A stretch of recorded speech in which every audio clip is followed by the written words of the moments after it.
নমস্কার, প্রত্যেককে স্বাগত জানাই আজকের বিশেষ অনুষ্ঠানে। আলোচনা করছি 2024-এর ফেব্রুয়ারি মাস কতটা ভালো যেতে পারে, কতটা ডেভেলপমেন্ট হতে পারে মকর রাশির জাতক জাতিকাদের। আপনারা জানেন মকর রাশি এখনও কিন্তু সাড়ে সাতির আওতায়, মানে সাড়ে সাতির তৃতীয় পর্যায়ে মকর রাশির বর্তমানে চলছে, যেটি এখনও প্রায় 1 বছর 2 মাস সময়কাল চলবে, মানে 2025 সালের মার্চ মাস পর্যন্ত। কিন্তু তার মধ্যেও আমরা মকরের প্রভূত পরিমাণে ডেভেলপমেন্ট মাঝে মধ্যেই লক্ষ্য করতে পারব। তবে প্রত্যেকটি মাসে যে শুভ হবে, প্রত্যেকটি মাসেই যে ভালো ফল পাবে সেটা যেমন নয়, তেমন প্রত্যেকটি মাস খারাপ যাবে না, এটাও কিন্তু কনফার্ম।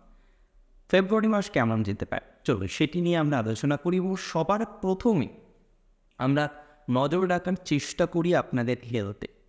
এমনিতে মকর রাশির জাতক জাতিকাদের যদি স্পষ্ট ভাষায় বলতে হয় হেলথ কেমন যাচ্ছে, তাহলে এটাই বলবো যে অনেকেরই হেলথের ক্ষেত্রে নানা রকমের ডিস্টারবেন্স চললেও ধীরে ধীরে ধীরে ধীরে কিন্তু একটা পজিটিভ দিশার দিকে অনেকেই যাচ্ছে।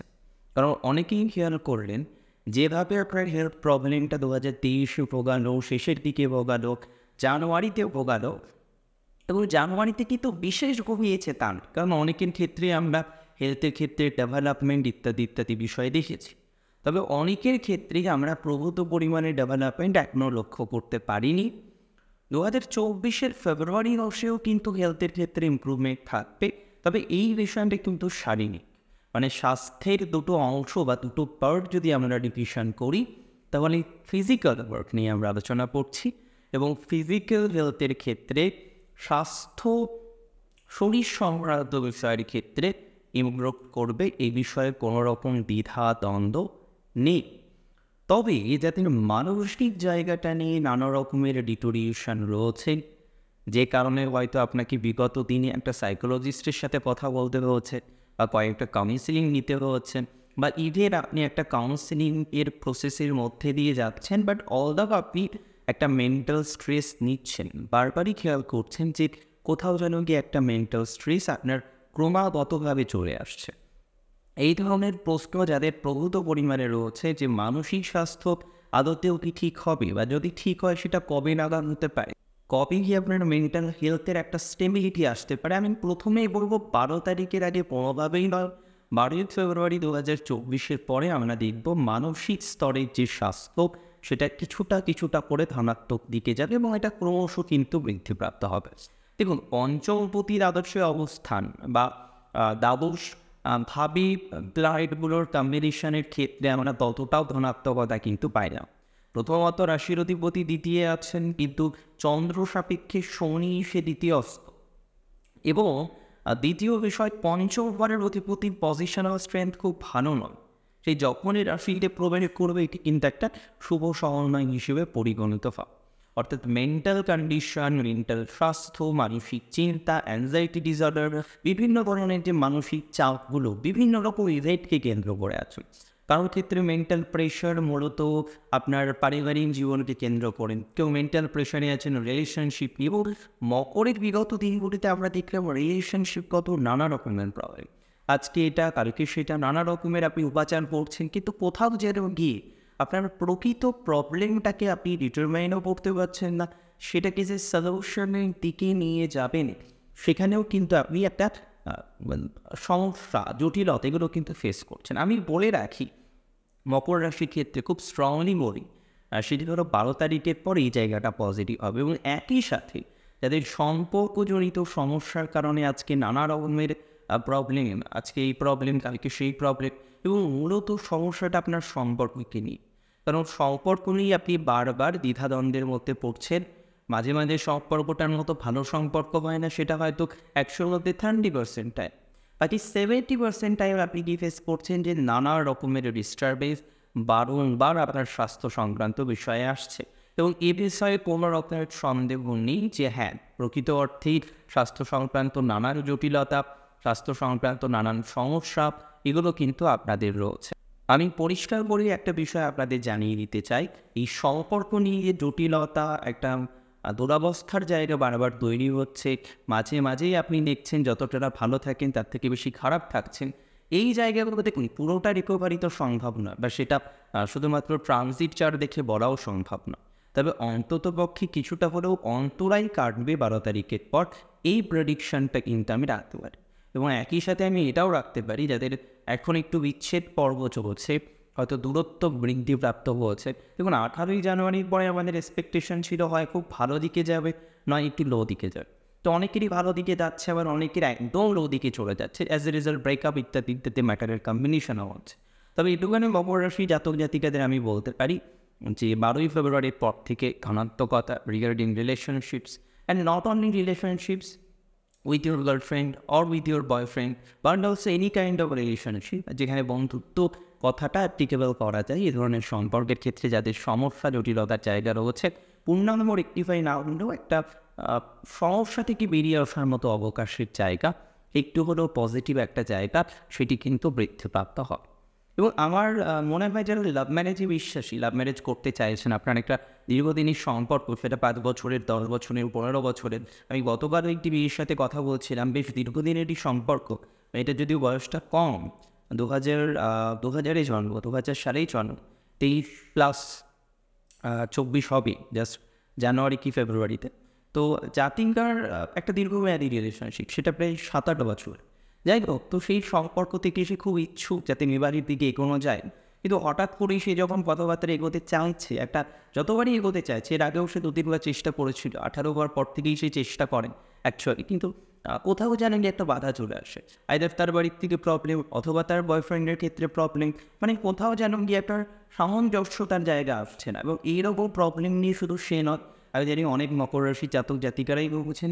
এখানে একটা কথা আমি আপনাদের স্পষ্ট বলবো, খুব স্পষ্ট বলবো, সেটা হলো এখানে আমি পজিটিভিটি এক্সপেক্ট করছি। এবং এই জাতীয় যে দীর্ঘদিনের রিলেশনশিপ হঠাৎ ভেঙে যাচ্ছে, বুঝতে পারছেন না কী করবেন, এবং এই ধরনের সম্পর্ক ভেঙে গেলে তো মনকে নিয়ন্ত্রণ করাটা খুব কঠিন হয়ে যায়। মানে একদমই প্রকৃতভাবে যদি আমি কথা বলি, এটা কিন্তু একদম সত্য। আপনার রিলেশনশিপ আজকে হঠাৎ করে খারাপ হয়ে যাচ্ছে এবং আপনি মনকে নিয়ন্ত্রণ করে রাখবে, অতটা স্ট্রং পার্সোনালিটি খুব কম মানুষের থাকে কি না। যাই হোক, সেটা বড় বিষয় নয়। এখন যেটা সবথেকে বড় বিষয় বলে আমার মনে হয়, এক্ষেত্রে কতটা রেকটিফাই করা যেতে পারে, রেকটিফাইং এ সিচুয়েশন কতটা তৈরি করা যাবে। আমি আপনাদের বলে দিই, এই জায়গাটা পজিটিভ দিকে যাবে এবং অন্ততপক্ষে অনেকের ক্ষেত্রেই কিছুটা পজিটিভ সম্ভাবনা, পজিটিভ দিশা, সেগুলো কিন্তু আমরা পাবো বা এগুলো বৃদ্ধিপ্রাপ্ত হতে চলেছে। প্রশ্নটা হলো এডুকেশন নিয়ে। 4th হাউস থেকে আমরা এডুকেশন দেখি। 4th লর্ড মঙ্গল রাশিতে প্রবেশ করবে 5 ফেব্রুয়ারি। ফেব্রুয়ারি মাসের 5 তারিখে মঙ্গল রাশিতে প্রবেশ করবে এবং মকর রাশি মঙ্গলের সর্বাধিক কমফোর্টেবল জায়গা। একটা প্ল্যানেট একটা রাশিতে সে তুঙ্গস্থ হচ্ছে, সে যদি কমফোর্টেবল না হয় তাহলে এক্সামটেশনে যেতে পারে, কখনোই নয়। তাহলে যে প্ল্যানেট মকর রাশিতে সে সর্বাধিক সুখপ্রাপ্ত হচ্ছে, একটা কমফোর্টেবল স্পেসে সে প্রবেশ করছে, তার মানে সেখান থেকে গিয়ে কিন্তু একটা ধনাত্মক ভাইবস মকর রাশি জাতক জাতিকারা পেতে চলেছেন বা মকর রাশি জাতক জাতিকারা পান। এবং এই বিষয়ে কোনো রকম সন্দেহ আমার নেই। আমার মনে হয় উপরন্তু এই জায়গাগুলো থেকে কিছুটা ধনাত্মকতা বৃদ্ধির মতো অবকাশের জায়গা রয়েছে, বিশেষ করে যাদের এডুকেশনে প্রবলেম। এবং আমি দেখেছি মকর রাশির অনেক ডক্টর রয়েছেন, তাদের বর্তমানে হয়তো MS চলছে, MD করছেন, ছোটোখাটো যে এক্সামিনেশনগুলো হয়, কোনো একটা ক্রাকপুর থেকে বারবার আপনাকে ডিস্টার্ব ফিল করতে হচ্ছে 2 মার্ক 3 মার্কের জন্য বা সাময়িক কিছু একটা ডিস্টারবেন্সের জন্য। But not only the doctors, but বেশ কিছু দেখা যাচ্ছে এডুকেশনাল ফিল্ডের সাথে কানেক্টেড রয়েছেন, জাস্ট কিছু নাম্বারের জন্য আপনার একটা এক্সাম ক্রাপ হচ্ছে না, আপনার একটা এন্ট্রান্স এক্সাম ক্রাপ হচ্ছে না। এই সিচুয়েশন অনেকটাই আপনার হাতের মুঠোয়, কিন্তু অনেকটাই আপনার হাতের মুঠোয় নেই। এই যে বিশেষ বক্তব্যটা আমি শেয়ার করলাম, এটা কিন্তু খুব ইম্পর্টেন্ট। তাই আপনাদের এটুকু আমি বলতে পারি, এতটুকু বার্তা আমি আপনাদেরকে দিতে পারি মকর রাশি জাতক জাতিকাদের ক্ষেত্রে, যে আপনাদের এডুকেশনের ক্ষেত্রে যে ছোটোখাটো বাধাগুলো আছে এগুলো কেটে যাবে। দেখবেন যে কোনো এক্সামিনেশনের ক্ষেত্রে আপনার 5 তারিখের পরে যদি কোনো এক্সাম থেকে থাকে বা এডুকেশন রিলেটেড যে কোনো ডিসিশন, এডুকেশন রিলেটেড যে কোনো কিছু ইত্যাদির ক্ষেত্রে দেখবেন ধনাত্মক যে ভাইবসটা সেটা ফিল করছেন। এখনও দেখবেন আপনার ভাইবস নেই, এখনও আপনি দ্বিধার মধ্যে রয়েছেন, হবে তো, এত মাস হয়ে গেল পড়াশোনা সেইভাবে পড়ো না, এখন গিয়ে হঠাৎ করে গিয়ে তৈরি করতে পারবো, এরকম নানা রকম চিন্তাভাবনা, এরকম নানা রকমের ডিস্টারবেন্সের জায়গা আমি কিন্তু দেখতে পাচ্ছি মকর রাশি জাতক জাতিকাদের, যেগুলো আমি এক্সপেক্ট করছি 5 ফেব্রুয়ারি 2024 পর থেকে। কিছুটা রেকটিফাই হবে। দেখুন এই যে prediction, it's totally depends on the transit chart. এখন ন্যাটাল চার্ট যদি একটা জাতককে 3-8-12 কম্বিনেশন উপরে বসে দেয়, সেটাও পরীক্ষা দিলেই ফেল করবে। হিসাবে সে পরীক্ষা দিলেই ফেল করবে, বা তার 3-8-12 কম্বিনেশন যদি একদম প্রমিনেন্ট হয়, তাহলে সে কীভাবে হায়ার এডুকেশন এগোতে পারে, যেটা প্রেজেন্টলি তার দশা অনুসারে কিন্তু ইম্পসিবল। অ্যান্ড এক্ষেত্রে আমি খুব দৃঢ়তার সাথে বলবো, যাদের বার্থ চার্ট এই ধরনের, বার্থ চার্টের ক্ষেত্রে কিছু নেগেটিভ ভাইবস আছে, তাদের ক্ষেত্রে পরিবর্তনটা এত সহজতর নয়। যাদের বার্থ চার্ট নিউট্রাল, দরকার নেই 4-11-9 কম্বিনেশনই থাকতে হবে, অনেকে থাকেন, টু বি ভেরি অনেস্ট, কিন্তু অ্যাটলিস্ট হিউজ নেগেটিভ যেন না থাকে। দৃঢ়কর্মে যদি তার ফেলই লেখা থাকে, দৃঢ়কর্ম আমরা যখন অ্যানালাইসিস করছি তখন যদি ভাগ্যচক্র বিশ্লেষণ করে আমরা দেখি যে ফেল করার পসিবিলিটিস 80%, 90%, তখন ঈশ্বরের ভক্তি ছাড়া আর কোনো অপশান থাকে কি? অবশ্যই তার কর্মটা সে কন্টিনিউ করবে, কিন্তু তার সাথে ডেফিনেটলি ঈশ্বরের কাছেন প্রার্থনা ইত্যাদি বিষয়। আচ্ছা, এবার যে বিষয়টা আমাদের আলোচনা করতে হবে সেটা হলো কতটা এনহান্সমেন্টের জায়গা আমরা দেখতে পাচ্ছি মূলত যারা বিদেশে যেতে চাইছেন। Yes, that is a great question also, যে হ্যাঁ আদতেও কতটা ডেভেলপমেন্ট আমরা পাবো যারা বিদেশ যেতে চাইছেন, বৈদেশিক যাত্রা করতে চাইছেন। এই টাইমটা কিন্তু বিদেশ যাওয়ার জন্য পারফেক্ট। এখনও যেটা চলছে 12 তারিখ পর্যন্ত একটা পারফেক্ট টাইম থাক। আমি বলছি যারা বিদেশে যেতে চাইছেন, এডুকেশন রিলেটেড ম্যাটারে হোক, এমএনসি রিলেটেড ম্যাটারে হোক, তাদের 12 তারিখ পর্যন্ত একটা বেশ পজিটিভ ভাইবস আমি দেখতে পাচ্ছি, যে একটা ধনাত্মকতা বৃদ্ধিপ্রাপ্ত হবে আপনার প্রফেশনটাকে কেন্দ্র করে বা আপনার এডুকেশনাল ফিল্ডটাকে কেন্দ্র করে, যে আপনি বিদেশ যেতে পারছেন। বিদেশ যাওয়ার ক্ষেত্রে একটা পজিটিভ ভাইবস আপনার তৈরি হচ্ছে, এরকম একটা জায়গা কিন্তু তৈরি হওয়ার পসিবিলিটিস খুব স্ট্রংলি আছে। হোয়াট নেক্সট স্টেপ পরে কী হতে পারে? দেখুন, আমি একটা কথা বুঝি, স্পষ্টভাবেই আপনাদের সাথে শেয়ারও করতে চাই। সেটাও অনেকের ক্ষেত্রে আমরা দেখতে পারবো এই পজিটিভিটিগুলো অনেকটা এনহান্স করবে, এবং ডে বাই ডে এগুলো এনহান্স করার জায়গায় রয়েছে, বিশেষ করে 12 তারিখ পর্যন্ত। তারপরে বিদেশ যাওয়ার জায়গাটা হয়তো অতটা স্ট্রংলি থাকছে না। এর পরের যে বিষয়টি নিয়ে আমাদের চর্চা করতে হবে বা আলোচনা করতে হবে, সেটা হলো যদি আপনার রাশিটি হয়ে থাকে মকর, কতটা পজিটিভ হোক নেগেটিভ হোক, অ্যাকচুয়াল ফাইন্যান্সটা থাকবে। দেখুন, ফাইন্যান্স অনেকটা গুরুত্বপূর্ণ একটা ফ্যাক্টর। অনেকের ক্ষেত্রে আমি দেখেছি যে সব ঠিক আছে, ফাইন্যান্স ডিস্টার্ব, আর ফাইন্যান্স ডিস্টার্ব বলে তার বাকি সব ডিস্টার্ব। তাহলে এই যে ফাইন্যান্সটা সেকেন্ড হাউসে, তো এখন সেকেন্ডের লর্ড বসে আছে, কিন্তু তৎসত্ত্বেও ফাইন্যান্সিয়াল স্ট্যাটাস কিন্তু খুব ভালো নয় মনে করে।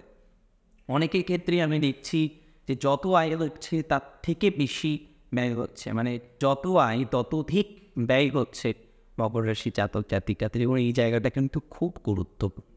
আমি একটা কথা আপনাদের সাথে শেয়ার করব, সেটি হলো মকর রাশি জাতক জাতিকাদের এই যে আয় ব্যয়ের একটা সামঞ্জস্যতা রক্ষা করতে না পারা, এবং অনেকের ক্ষেত্রে আয়ের জায়গাটাও ডিটোরিয়েট করছে। কোনো মাসে 50, কোনো মাসে 10, কোনো মাসে 5। এই জায়গাটা তো কঠিন একটা জায়গা। যে মানুষটি 50,000 আয় করতো সাপোজ, এবং তার খরচের জায়গাটাও সে সেইভাবেই পরিকল্পনা করতো যে হ্যাঁ আমার চাকরি আছে, আমি বাড়ি গেলে 50,000 টাকা আয় করি, এবার হঠাৎ করে যদি তারা একটা ডিস্টার্বেন্স আসে, তারপর কি কতটা কষ্টে সেটা বুঝতে পারছে। এবার জমানো দিয়ে 1 বছর যেতে পারে, 6 মাস যেতে পারে, লাইফ লং তো যাবে না।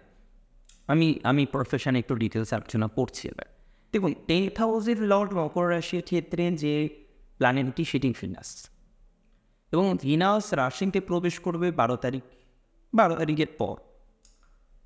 এই জায়গা থেকে ভিনাস কিন্তু শুভফল দেওয়া শুরু করলো রিগার্ডিং প্রফেশন। এরা কিন্তু বৈদেশিক ক্ষেত্রে কিছুটা ধনাত্মকতা দেবে, বিশেষ করে যারা এমএনসিতে রয়েছেন, মাল্টি ন্যাশনাল কর্পোরেশনে বিদেশ যেতে চাইছেন, যাওয়ার জন্য অ্যাপ্লাই করেছিলেন, সেগুলো কিছু অ্যাকসেপ্টেন্সের জায়গা 12 তারিখের মধ্যে থাকতে পারে। কিন্তু বাকি যারা রয়েছেন না, মানে বা যারা বিদেশে কোনো কাজ করেন, বিদেশের সাথে কোনো ব্যবসায়িক সূত্রে যোগাযোগ আছে, তাদের ক্ষেত্রে একটা ধনাত্মক ভাইবস আসতে পারে। কিন্তু বাকিদের ক্ষেত্রে কিন্তু এই কম্বিনেশনটা ভালো। এবং 12 তারিখের পর আমরা কি দেখবো, যে ধনাত্মকতার স্তর ধীরে ধীরে বাড়ছে। এবং আমি যদি সবার প্রথমে চাকরি নিয়ে আলোচনা করি, অনেকের কর্মজীবনের ক্ষেত্রে স্টেবিলিটি বৃদ্ধিপ্রাপ্ত হবে, অনেকে ভালো কিছু চাকরির সাথে যুক্ত হতে পারবে। যাদের চাকরি নেই, কারেন্ট পরিস্থিতিতে খুব কঠিনভাবে জীবনকাল চলছে, অনেক আইটি সেক্টরে আছেন, অনেকেই অ্যাকাউন্টসে আছেন, তাদের ক্ষেত্রেও কিন্তু ধনাত্মকতা বৃদ্ধিপ্রাপ্ত হওয়ার মতো অবকাশ দেখতে পাচ্ছি। তার মানে এটা বলতে পারি এই কম্বিনেশনটা আপনাদের জন্য শুভ, এই কম্বিনেশনটা আপনাদের জন্য যথেষ্ট ধনাত্মক একটা ভাইস, ধনাত্মক একটা ফলাফল প্রদান করবে। এর পরের ম্যাটারটাকেও চলুন আমরা একটু আন্ডারস্ট্যান্ডিং করার চেষ্টা করি, একটু বোঝার চেষ্টা করি। এর পরের যে বিষয়টি আমাদের বুঝতে হবে যে কতটা এনহান্সমেন্ট, কতটা এনলার্জমেন্ট বা ডেভেলপমেন্ট আপনি পেতে পারেন যদি আপনার কানেকশান বা কোনো রকম কানেকশান থেকে থাকে, সেটি হচ্ছে সরকারি জবের সাথে। দেখুন, অনেকেই গভর্নমেন্ট জব করেন, কারেন্ট সিচুয়েশন মধ্যম প্রকৃতির চলছে, ডিস্টার্ব মধ্য প্রকৃতির এইভাবেই চলছে। বিশেষ করে একটা বসের সমস্যা, একটা অফিসিয়াল প্রেশার, এই জায়গাগুলো আপনাকে বারবার ফেস করতে হচ্ছে। আমি একটা কথা খুব স্পষ্টভাবে আপনাদের সাথে আজকে শেয়ার করে দিচ্ছি, যাতে দেখছি গভর্নমেন্ট জবের ক্ষেত্রেও ডিস্টারবেন্স আছে না, এই ডিস্টারবেন্সটা অনেকটাই কিন্তু ভালো দিকে যাচ্ছে, মানে পজিটিভিটি বাড়বে, আপনাদের এতটা ডিস্টারবেন্স থাকবে না, এতটা চিন্তা বা দুর্ভাবনা করার কোনো রকমের অবকাশ কারণ কোনোটাই নেই। রিল্যাক্স থাকুন, পজিটিভিটি পাবেন 12 তারিখের পর। আর সেলফ প্রফেশনের ক্ষেত্রে যেহেতু পয়েন্টস অফ পতিও আপনাদের শুক্র, এবং সেই শুক্র দশমপতি সে প্রবেশ করবে রাশিতে, সো দ্যাট এখানে গিয়ে আপনাদের একটা development regarding professional life, self professional life, সেটা কিন্তু বাড়তে চলেছে। মানে সেলফ প্রফেশনের ক্ষেত্রে একটা ধনাত্মকতা থাকবে, অনেকেই সেলফ প্রফেশনের ক্ষেত্রে অনেকটা এগিয়ে যেতে পারবেন বলে আমি মনে করি। অনেকের ক্ষেত্রেই যথেষ্ট ধনাত্মকতা সেলফ প্রফেশন ক্ষেত্রে থাকবে, এবং বিশেষত যারা বর্তমানে সেলফ প্রফেশনে আছেন কিন্তু ক্লায়েন্টেলের একটা অববোধ কাজ করা, একটা কোথাও যেন গিয়ে সাময়িক ডিস্টারবেন্স সিচুয়েশন, এবং সেলফ প্রফেশন মানে ক্লায়েন্টের কথাটা কিন্তু অ্যাটাচ থাকে। আমি যারা যুক্ত রয়েছেন, বিশেষ করে অ্যাডভোকেট, প্রচুর মকর রাশি জাতক জাতিকাদের মধ্যে আছেন, অনেকেই আছেন ডক্টর আছেন, হ্যাঁ, এই ধরনের ক্ষেত্রে ডেভেলপমেন্ট আপনারা পাবেন। তবে বিশেষ কথা আমি বলে রাখি, যারা এডুকেশনাল ম্যাটারের সাথে কানেক্টেড আছেন তাদের সাকসেস রেট তুলনামূলকভাবে বেশি হতে চলেছে, মানে তাদের সাকসেস রেট অনেকটাই বৃদ্ধিপ্রাপ্ত হবে। মানে অনেক ক্ষেত্রে আমরা দেখব বেশ ধনাত্মকতা বাড়তে চলেছে যদি আপনার রাশিটি হয়ে থাকেন।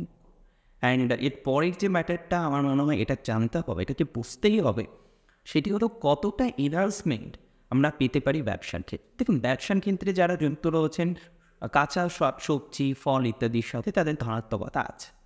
যারা ড্রাই ফ্রুটসে কাজ করছেন তাদের ধনাত্মকতা আছে। যারা যুক্ত রয়েছেন বিভিন্ন ধরনের মার্বেল, টাইলস ইত্যাদির সাথে, তাদের ধনাত্মকতা আছে। তবে যারা লেদার রিলেটেড আইটেমসের সাথে যুক্ত আছেন মধ্যম প্রকৃতির চলবে 15 তারিখের পর। যারা বই, খাতা ইত্যাদির সাথে যুক্ত রয়েছেন মধ্যম প্রকৃতির ফলালাভের সম্ভাবনা।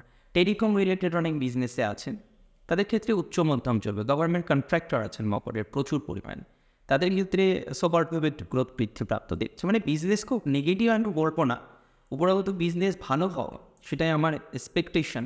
প্রথম থেকেই আমরা দেখবো যে বিজনেসের জায়গাটা ভালো হচ্ছে, তবে 13 তারিখের পরে বিজনেসের জায়গাটা আরও ডেভেলপ করবে অনেকে, যাদের বাচ্চা পারমিট করবে তাদের 100% করবে।